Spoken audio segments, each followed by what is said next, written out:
Hi, this is Lakhi Singh, the property fixer, here to fix you and help you grow your property and your business affairs to the next level.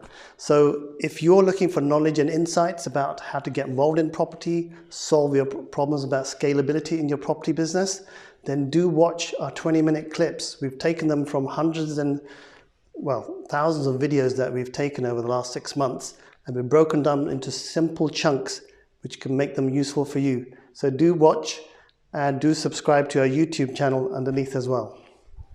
By the nature of creation, we're supposed to be allowed to be free within our domain, whether it's freedom to roam where we want in a high street, whether it's freedom to be in a jungle and urinating on various trees to mark out our territory. Can you see yourself marking out your territory, Mary, in Brighton? Can you see yourself putting dabs of perfume onto trees to let people know that this is your area, this is where you live? You see that happening?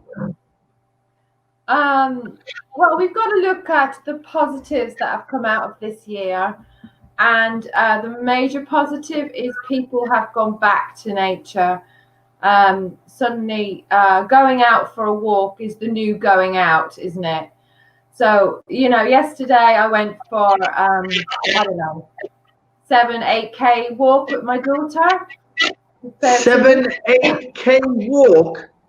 Well, we all walk now, because we now appreciate going out. I think there's more people going out walking than ever before. Absolutely, because you can't sit in a cafe, you can't sit in a bar. Huge amounts of people. I live by the seafront. Crazy packed yesterday. People walking, families out. Much more than normal. What part of Brighton are you at, Mary? Are you on the seaside? Are you in the sea patch? Are you? Sorry. Are you on the seafront, Mary, or yes. Are you away from the seafront? You are. Yes. Okay. So, you're finding people are going out doing the basic things, and they're actually going back to doing very raw basic things because that's the only thing they are able to do. That's the only thing that's allowed for them to do. What do you feel? Do you feel? I mean, you're looking lovely this morning. I think you've dressed up. You're going somewhere, but after the show, are you going for an after-show party somewhere? Is that correct? No, this is it. I wore my sparkling earrings today because, let's be honest, this is our new going out, being online. So yeah, and it's nearly New Year. So I thought, you know what? That's nice. Okay, I like that. See, you understand how humans need to be interactive, and even the fact that you have put on a lovely pair of earrings and a necklace and you're looking bright. Not that you weren't looking nice yesterday, because I remember someone wanting to sit on your lap yesterday, but I'm saying there is the wonderful feeling of being appreciated or being liked or looking attractive. And it doesn't have to be real. It's on the waves. It's on internet. Monica, please tell me, what is it like there then in Netherlands? Are people now more attuned to walking around? Do you see more people walking and doing basic things now, or is it the same as before? No, I would totally agree with Mary. People are more. It's not so much going back to nature, I guess, but it is like I have to be outside because you're locked in, or you feel like locked in. You want to break out, and where you can break out is in the woods. It's on the beach. It's in a park, and then it's like coming back to yourself, and you can share, you can still be with other people outside. With us, it's only one person, but hey, a one-on-one conversation how much time did we take for that before this whole lockdown to really have a conversation? And now you can have a walk, you be outside, it's calming, it's very good for your mindset, for your relaxation, and then you can have a good conversation at the same time.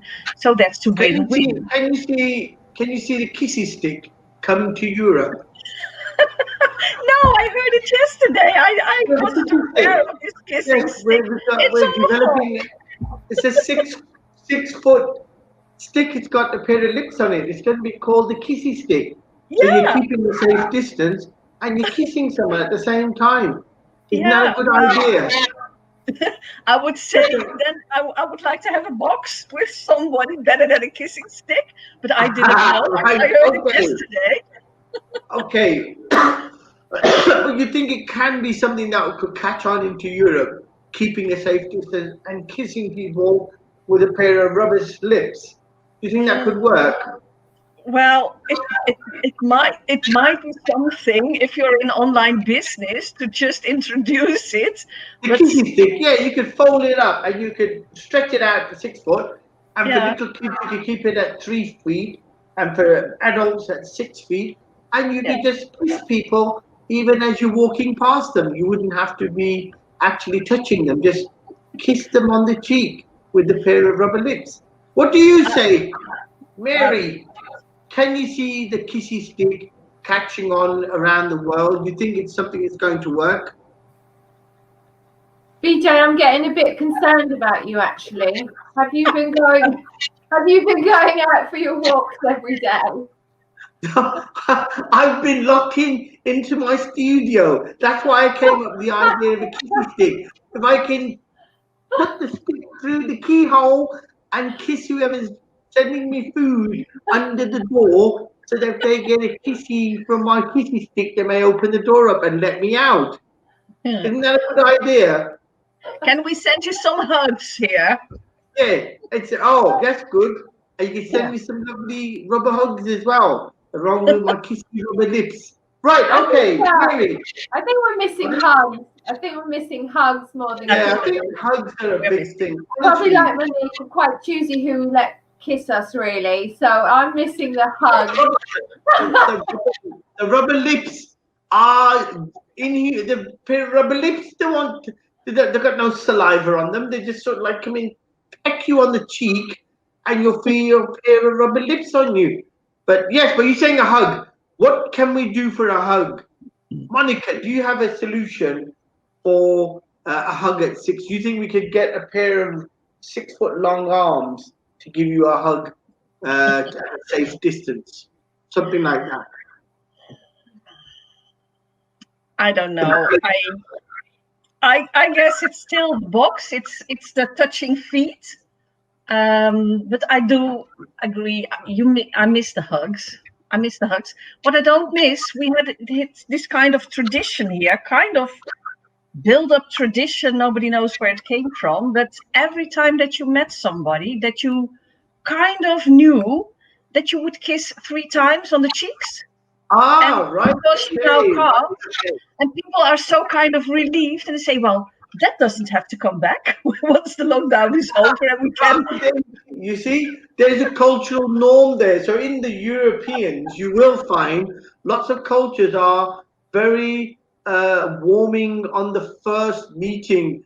And sometimes that can be a bit intimidating, especially if you don't know the person that you're meeting for the first time, that you're having to kiss them 3 times on the cheeks. Obviously, I would go to using my kissy stick twice on their cheeks or 3 times.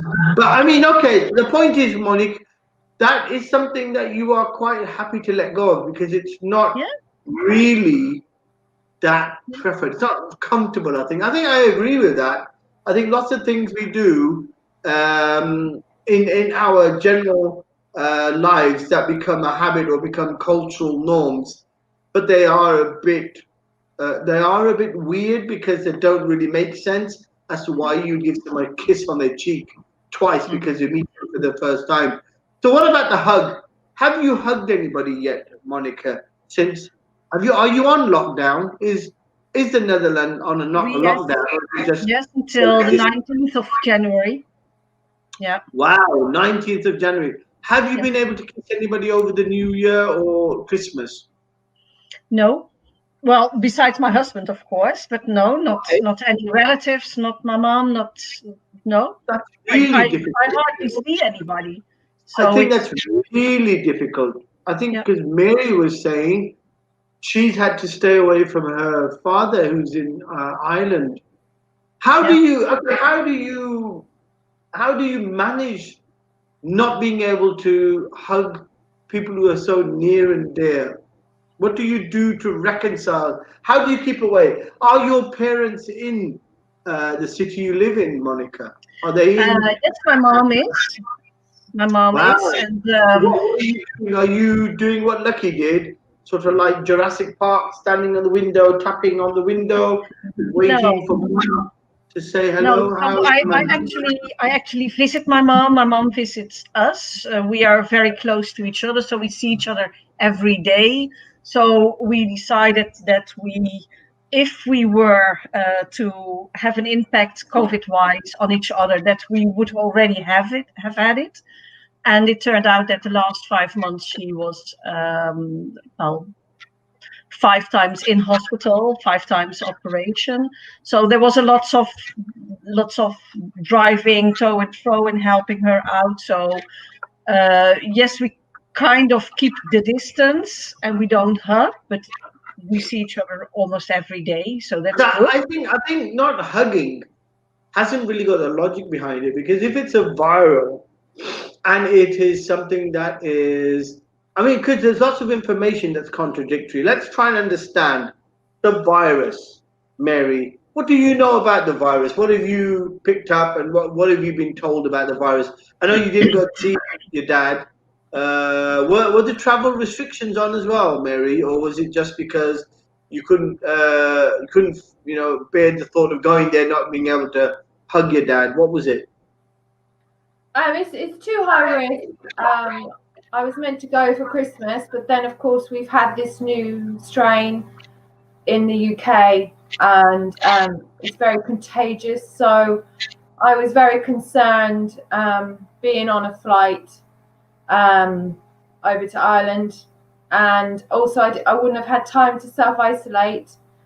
So I was in Ireland now in October, finishing 6 apartment projects, and none of my family wanted to see me. I was seen as high risk, which I found very difficult actually, because I flew in and I didn't have 14 days. I went straight on site, and because you are allowed, instruction or whatever. But obviously, Ireland is much more. It was freer and easier over here, I would say, especially in Brighton. When I got to Ireland, it was a very different atmosphere, and they were much more cautious, probably taking much more precautions.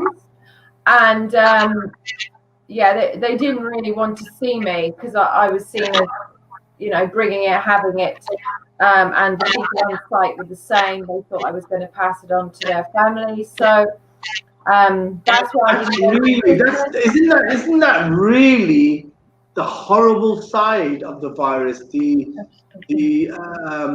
paranoia that it probably creates. And I wouldn't have been able to bear that. It was tough, but I did get to see my dad for an afternoon, but my dad, unfortunately, he's developed Alzheimer's. So when I went to see him, I felt it was even more difficult because my sister said you can't go near her. So his face lit up, but within half an hour, I wasn't even sure what we could do because I couldn't take him to the pub, and I didn't know whether to use the toilet, and it was just really, really difficult. I think it was even worse than if I hadn't have gone, to be honest. That's really, really sad. And he took it really personally because he didn't really understand why I would come and go so quickly and not want to stay with him. not want to stay in the house. So overall, it was a bit of a disastrous trip home, really.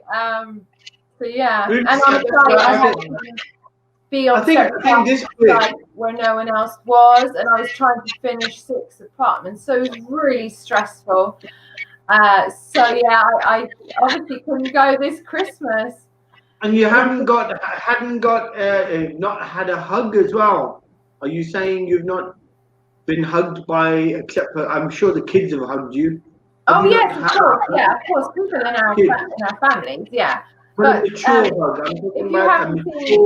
haven't seen your dad for a year and he's got some, and he doesn't really understand it, and you walk in and you walk back out again 2 hours later, I don't know. I think it was harder.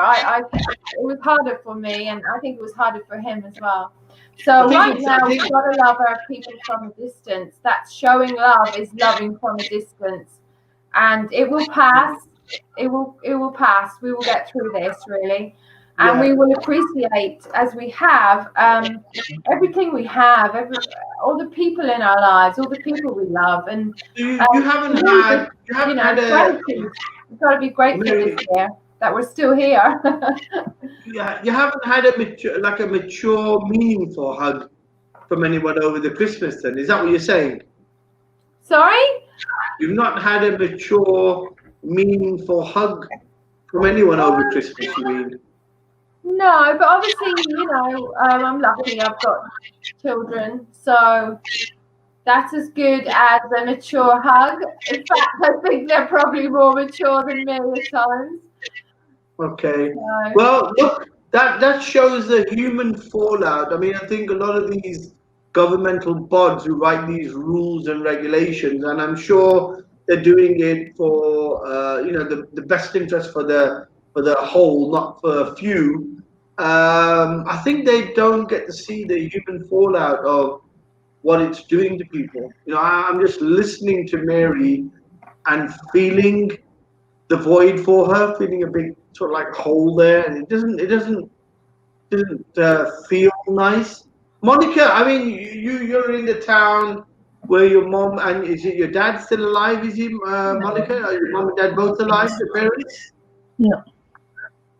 Yes. No. My dad passed away 10 years ago. 10 years. So mom's alive. So how do you feel sometimes it's frustrating not to be able to interact with her the way you want to interact with her? Or is it that you are managing that and you're not really getting caught up too much with what the news says and you're trying to behave normally? Well, I'm trying to do both. So because of her illnesses this year, which had nothing to do with COVID, thank God, we were very precautious to be absolutely out of sight of anybody that could bring on the virus, because she was weaker, and of course I didn't want to be the person that pushed her over the edge, so to speak. But then again, because of her illnesses and because we were so cautious, we had better talks, we interacted, so that was also on a deeper level.